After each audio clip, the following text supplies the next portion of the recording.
listening to the Holy Bible 1-Year Challenge with Master Storyteller Michael Wood, featuring the easy-to-read version and used by permission from Bible League International. Enjoy the show! Hello everyone, welcome to day 51. We're continuing in the book of Exodus, and God continues to lay out his plans for his holy tent and for the uniform that his priests will wear. I mean, if God can design the universe, then certainly he can design the uniforms for the people who work for him. And this person has a name, and that's Moses' brother, Aaron. And he gets a really cool uniform, but it does require a bit of searching for rare gems, minerals, and pure gold. We're also continuing in the book of Mark. Jesus is not the only person who was resurrected, because we hear about this little girl who everyone thought was dead, who then gets resurrected by Jesus. But even though Jesus' power seems great at this moment, he seems to be powerless when he returns back home. Stay with us to find out why. If you enjoy the show, visit me at patreon.com/storymaster. You'll find the link in the description box below. By contributing as little as $1 per month, you will enable me to continue this ministry, and you'll get cool rewards too. Together, we're going to get through the Bible in 1 year. Let's get started. Exodus 27, the altar for burnt offerings. And the Lord said, "Use acacia wood and build an altar. The altar should be square, must be 2.2 meters long, 2.2 meters wide, and 1.3 meters high. Make a horn for each of the 4 corners of the altar. Join each horn to its corner so that everything is in one piece. Then cover the altar with bronze. Use bronze to make all the tools and dishes that will be used on the altar. Make pots, shovels, bowls, forks, and pans. These will be used for cleaning ashes from the altar. Make a grating for the altar, a network made of bronze, and put a bronze ring at each of the 4 corners of the grating. Put the grating below the ledge of the altar so that it reaches halfway down the sides. Use acacia wood to make poles for the altar and cover them with bronze. Put the poles through the rings on both sides of the altar. Use these poles for carrying the altar. Make the altar like an empty box with the sides made from boards. Make the altar just as I showed you on the mountain." the courtyard around the holy tent. Make a courtyard for the holy tent. The south side should have a wall of curtains 44 meters long. These curtains must be made from fine linen. Use 20 posts and 20 bronze bases under the posts. The hooks for the posts and the curtain rods should be made from silver. The north side must also have a wall of curtains 44 meters long. It must have 20 posts and 20 bronze bases. The hooks for the posts and the curtain rods must be made from silver. On the west side of the courtyard, there must be a wall of curtains 22 meters long. There must be 10 posts and 10 bases. The east side of the courtyard must also be 22 meters long. Here at the entrance to the courtyard, one side must have curtains 6.6 meters long. There must be 3 posts and 3 bases on this side.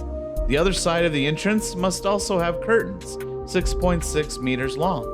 There must be 3 posts and 3 bases on that side. Make a curtain 9 meters long to cover the entrance to the courtyard. Make this curtain from fine linen and blue, purple, and red yarn. Weave designs into that curtain. There must be 4 posts and 4 bases for that curtain. All the posts around the courtyard must be joined with silver curtain rods. The hooks on the posts must be made from silver, and the bases for the posts must be bronze. The courtyard should be 44 meters long and 22 meters wide. The wall of curtains around the courtyard should be 2.2 meters high. The curtains must be made from fine linen. The bases under the posts must be bronze.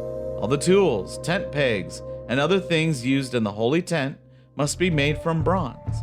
And all the pegs for the curtains around the courtyard must be made from bronze. Oil for the lamp. Command the Israelites to bring their best olive oil for the lamp that must be lit each evening. This lamp is in the first room of the meeting tent, outside the curtain for the room where the box of the agreement is. Aaron and his sons will make sure this lamp is burning before the Lord every day from evening until morning. Israelites and their descendants must obey this law forever. Exodus 28. Clothes for the priests. And the Lord said, Tell your brother Aaron and his sons Nadab, Abihu, Eleazar, and Ithamar to come to you. These men are the ones I have chosen from the Israelites to serve me as priests. Make special clothes for your brother Aaron. These clothes will give him honor and respect. I have given special wisdom to some of the skilled men. Tell them to make the clothes for Aaron. These clothes will show that he serves me in a special way. Then he can serve me as a priest. These are the clothes the men should make: the judgment pouch, the ephod, a blue robe, a woven long shirt, a turban, and a cloth belt. They must make these special clothes for your brother Aaron and his sons. Then Aaron and his sons can serve me as priests. Tell the men to use gold thread, fine linen, and blue, purple, and red yarn. The ephod and the cloth belt. Use gold thread, fine linen, and blue, purple, and red yarn to make the ephod. This must be the work of a very skilled person. At each shoulder of the ephod, there should be a shoulder piece. These shoulder pieces should be tied to the two corners of the ephod. The men will carefully weave a cloth belt for the ephod. This belt must be made the same way as the ephod. Use gold thread, fine linen, and blue, purple, and red yarn. Take 2 onyx stones. Write the names of the 12 sons of Israel on these jewels. Write 6 names on one jewel and 6 names on the other jewel. Write the names in order, from the oldest son to the youngest. Cut the names of the sons of Israel into these stones. Do this the way a worker makes a seal. Put the jewels in gold settings. Then put these 2 jewels on the shoulder pieces of the ephod. Aaron will wear this special coat when he stands before the Lord. And the 2 stones with the names of the sons of Israel will be on the ephod. These jewels will cause the Lord to remember the Israelites. Use fine gold to hold the stones on the ephod. Twist chains of pure gold together like a rope. Make 2 of these gold chains and fasten them to the gold settings. The judgment pouch. Make the judgment pouch for the high priest. Skilled workers should make this pouch just as they made the ephod. They must use gold thread, fine linen, and blue, purple, and red yarn. The judgment pouch should be folded double to make a square pocket. It should be 22 centimeters long and 22 centimeters wide. Put 4 rows of beautiful jewels on the judgment pouch. The first row of jewels should have a ruby, a topaz, and a beryl. The second row should have a turquoise, a lapis lazuli, and an emerald. The third row should have a jacinth, an agate, and an amethyst. The fourth row should have a chrysolite, an onyx, and a jasper. Set all these jewels in gold. There will be 12 jewels on the judgment pouch, 1 stone for each of the sons of Israel. Each stone will be like a seal, the name of one of the 12 tribes cut into it. Use the chains of pure gold made for the judgment pouch. These chains must be braided like a rope. Make 2 gold rings and put them on 2 corners of the judgment pouch. Put the 2 gold chains through the 2 rings at the corners of the judgment pouch. Fasten the ends of the gold chains to the 2 gold settings on the shoulder pieces of the ephod. Make 2 more gold rings and put them on the other 2 corners of the judgment pouch. This will be on the inside edge of the judgment pouch next to the ephod. Make 2 more gold rings and put them on the lower part of the shoulder pieces on the front of the ephod. The gold rings near the fastener, just above the cloth belt of the ephod. Use blue ribbon to tie the rings of the judgment pouch to the rings of the ephod. In this way, the judgment pouch will rest close to the cloth belt and will be held against the ephod. When Aaron enters the holy place, he must wear the judgment pouch. In this way, he will wear the names of the 12 sons of Israel over his heart, and the Lord will always be reminded of them. Put the Urim and Thummim inside the judgment pouch. They will be over Aaron's heart when he goes before the Lord. So when Aaron goes before the Lord, he will always have with him a way of finding out my decisions for the people of Israel. Other clothes for the priests. Make a blue robe for the ephod. Make a hole in the center for the head, and sew a piece of cloth around the edge of this hole. This cloth will be like a collar that keeps the hole from tearing. Use blue, purple, and red yarn to make cloth pomegranates. Hang these pomegranates around the bottom edge of the robe, and hang gold bells between the pomegranates. So around the bottom edge of the robe, there should be bells and pomegranates. There should be a bell following each pomegranate. Aaron will wear this robe when he serves as a priest. The bells will ring as Aaron goes into the holy place to stand before the Lord. The bells will ring as he leaves the holy place. This way, Aaron will not die. Make a strip of pure gold and carve these words into the gold like the writing on a shield, only for the Lord.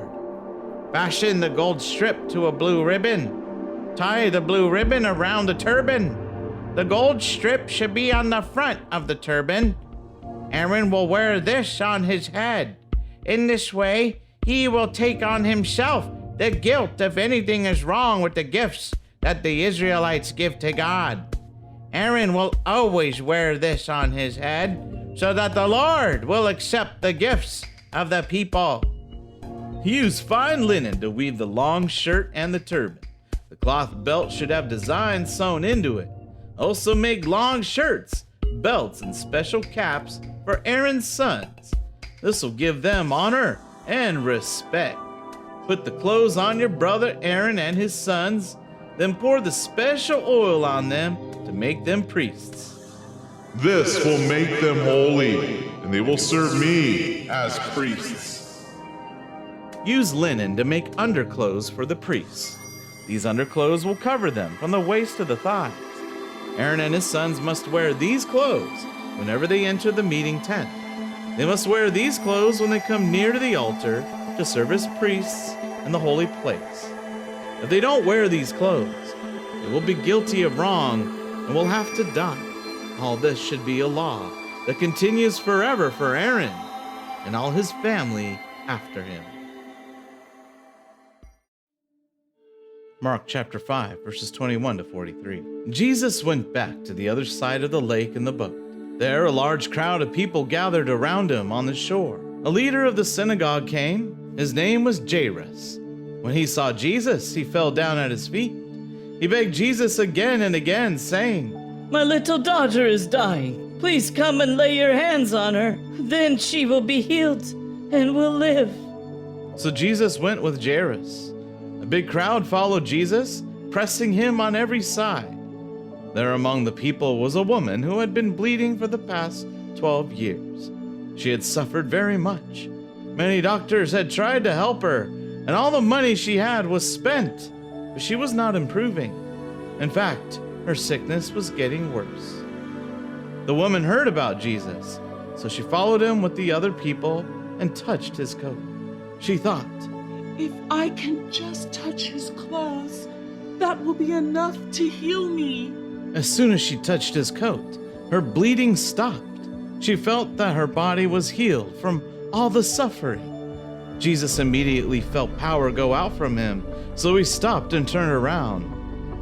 Who touched my clothes? He asked. Jesus' followers said to him, How can you ask who touched me when there are so many people pushing against you? But Jesus continued looking for the one who touched him. The woman knew that she was healed, so she came and bowed at Jesus' feet. She was shaking with fear. She told Jesus the whole story. He said to her, Dear woman, You are made well because you believe. Go in peace. You will not suffer anymore." While Jesus was still there speaking, some men came from the house of Jairus, the synagogue leader. They said, Your daughter is dead. There is no need to bother the teacher. but Jesus overheard what the men said. He said to the synagogue leader, "Don't be afraid, just believe."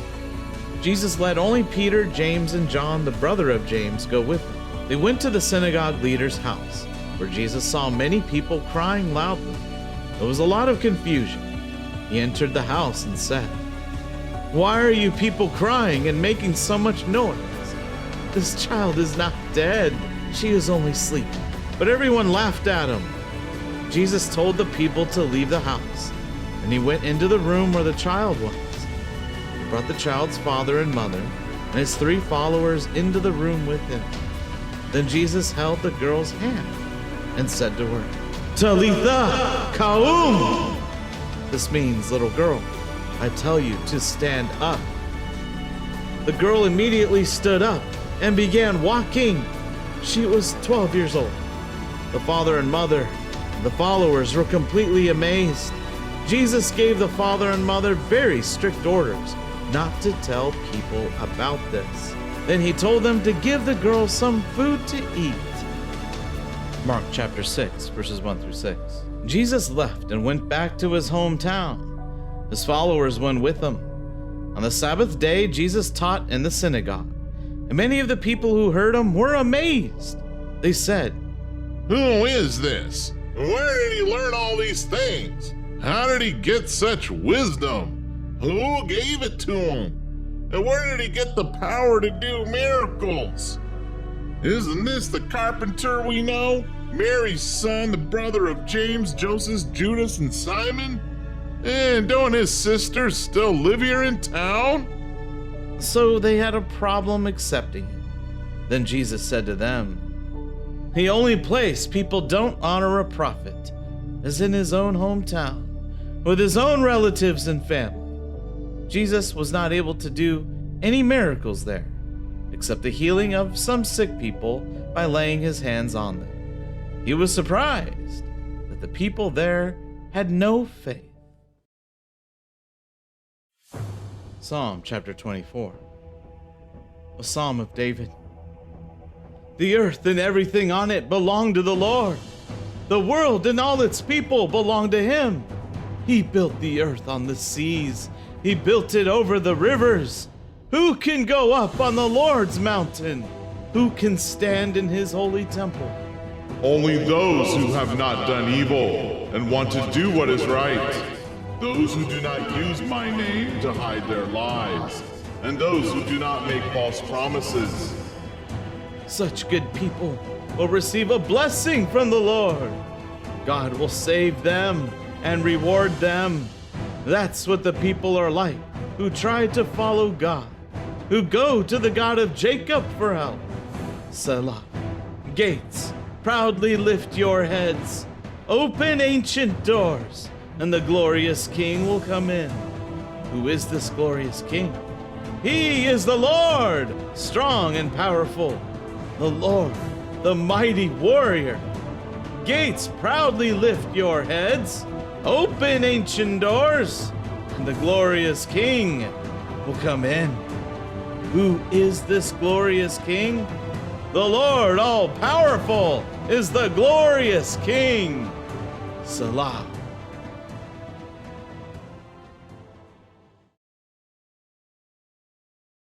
Thank you, everyone. That was day 51. Join us for day 52.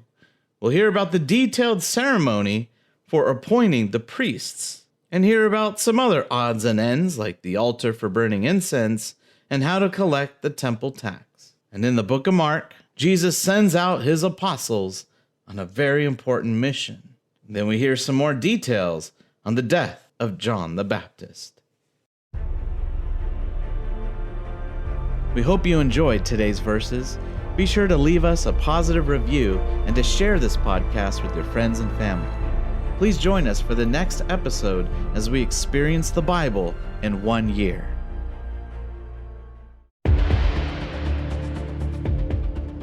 Did you know we offer online courses in creative writing, literature, and web design? Visit us at storymaster.online to learn more.